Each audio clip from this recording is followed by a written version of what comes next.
This is Matt Coyne, host of The Cheap Seats. Thank you for listening to the following broadcast here on Public House Media. This is McKenna Collins, host of Table Talk here on Public House Media. Thanks for listening to the following broadcast on Public House Media.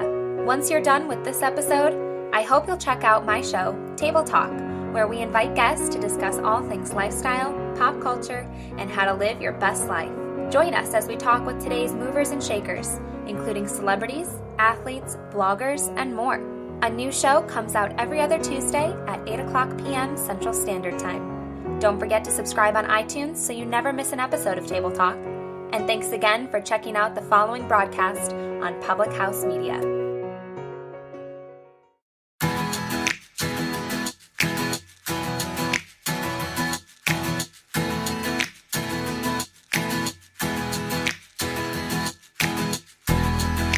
Hey, everyone. It's Julianne Condia, and I am the host of Rewritten.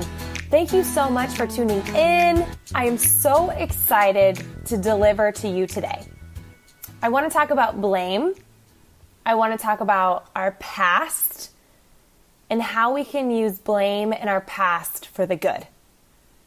A lot of times when I am mentoring, leading, or connecting with others, they tell me why they can't do it. They talk to me about their excuses. They've bought into this limiting story that they can't have financial freedom, that they never have the motivation to get fit and they just have come to terms with it, that their life is just what it is. And I cannot sit here and be okay with that. And I just hope as you're listening to this today that you can just hear me out on this, that I can be a breath of fresh air to you, that I can be this voice for you. Because maybe in your life you don't have a voice that is telling you to go for it, that everything that has happened in your past has made you. And I know I keep repeating that in other shows, but it is so important for me to share that with you. Because I heard this from Tony Robbins. He said, we cannot just blame our past for the bad. We better blame it for the good too. I want to tell you a story. A year and a half ago, Eric and I got pregnant. And it was such a range of emotions. I remember feeling nervous and feeling excited and just so filled up with joy, knowing that we were about to bring a child into this world. What would he or she look like? Would he or she have a lot of hair? What would their personality be like? Were they going to be patient and quiet like Eric? Or loud and stubborn like me? And then all of a sudden, I started experiencing some spotting. And I instantly knew what was happening. I know that with other pregnancies, sometimes that's a normal sign and it doesn't mean miscarriage. But for me, I knew. I knew what was happening to my body. I knew my body was rejecting. And it was a tough pill to swallow. From that moment, and 6 months after that, I headed on a journey of so much pain and sorrow and heartbreak and resiliency and bravery. It taught me so much, but I need to tell you about the time before we found out we were pregnant. I need to tell you something that I have struggled my whole life with empathy. Even in my relationship with Eric, it's been a struggle.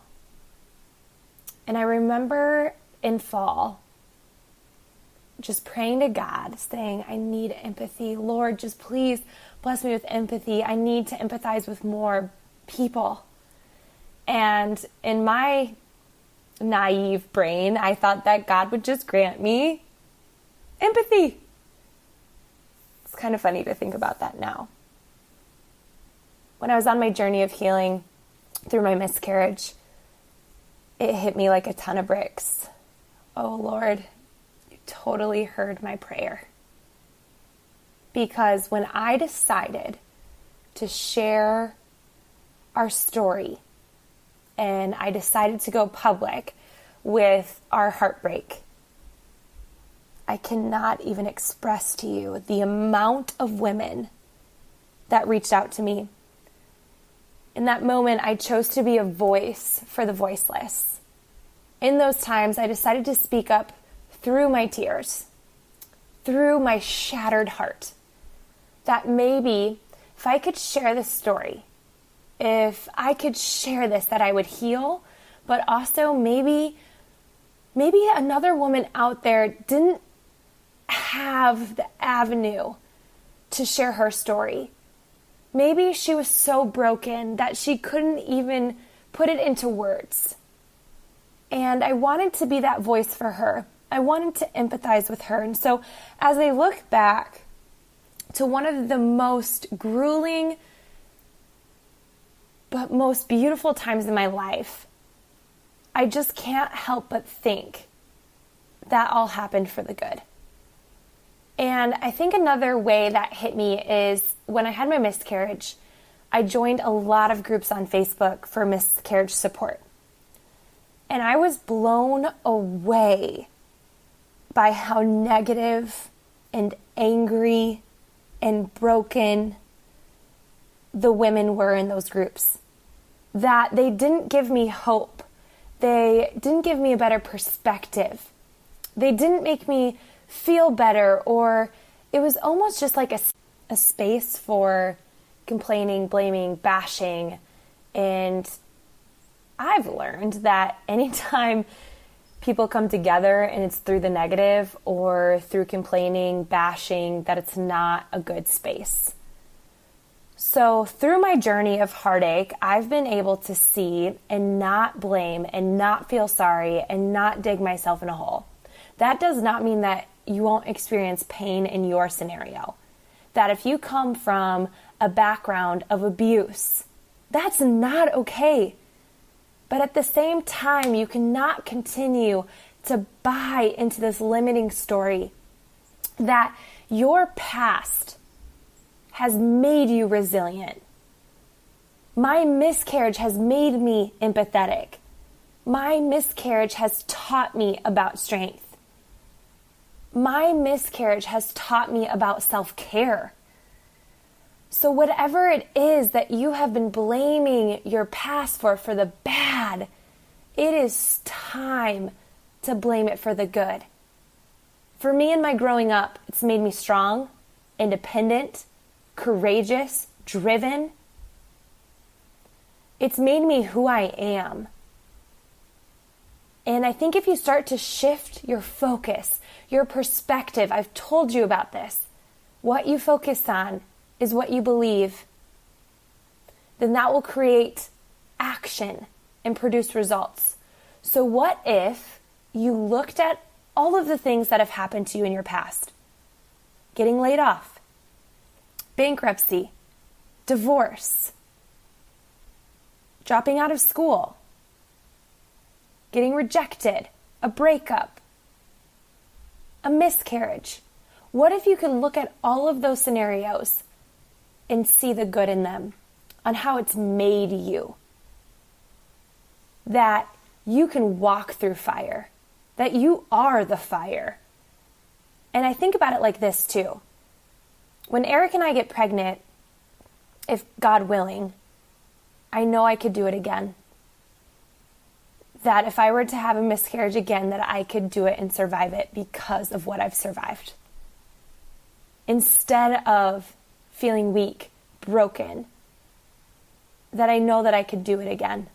I don't want to do it again, but I know I can because I'm a warrior and so are you. And so, friend, I need you to start thinking about, how have you bought into these limiting stories about yourself? How have you allowed yourself to feel sorry for yourself? How have you created excuses in your life because of situations in your life? Instead of choosing to be strong, courageous, brave, and just go for it. I think it's a lot easier to lean on the excuses, the pain, the hurt. This person did this to me, to blame everything in your life for why you aren't where you want to be. But what if you turned all of that into ammo and you became unstoppable? Life is going to happen. Life does happen.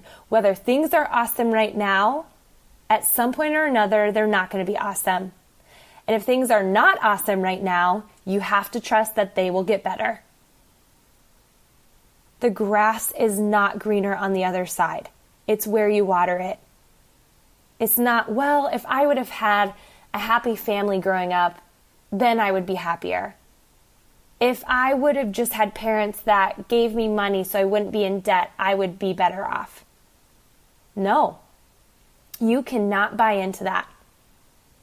If I just were to have a husband that would do this, then I would be happy. Or if I made this much money, then I would be happy. No. The results and the rewards and you hitting targets aren't the thing that's going to make you happy. It's the process. It's the learning. It's the growing. It's when an obstacle comes in your way, you realize how unstoppable you are and you make the way or you find the way. You sit at the table or you build the table. You walk on the fire or you are the fire. And you decide. You have a choice in this life to view every scenario that has ever happened to you, to look at it for the good and find the gifts, or continue to make excuses and struggle. And I have to be that voice for you today. It does not mean it will not hurt. It does not mean you will not cry or feel vulnerable, frustrated, and all of those things. I have felt those things so real, so real. I've allowed myself to feel. I've allowed myself to mourn. But I've always been able to find a purpose and a gift through the hard. And friend, I encourage you today. I encourage you to do the same. If you could leave me a review, send me a comment, let me know how this episode spoke to you. I would so greatly appreciate it. Thank you for listening to my story. Thank you for tuning in to Rewritten. You can rewrite your story at any time. My number one mission is to empower you to get fit in every area of your life. Not to get perfect in every area of your life, just more fit. When you get more fit, you're more resilient. You can bounce back up quicker. You are wonderful, my friend. Thank you for listening. I really appreciate it.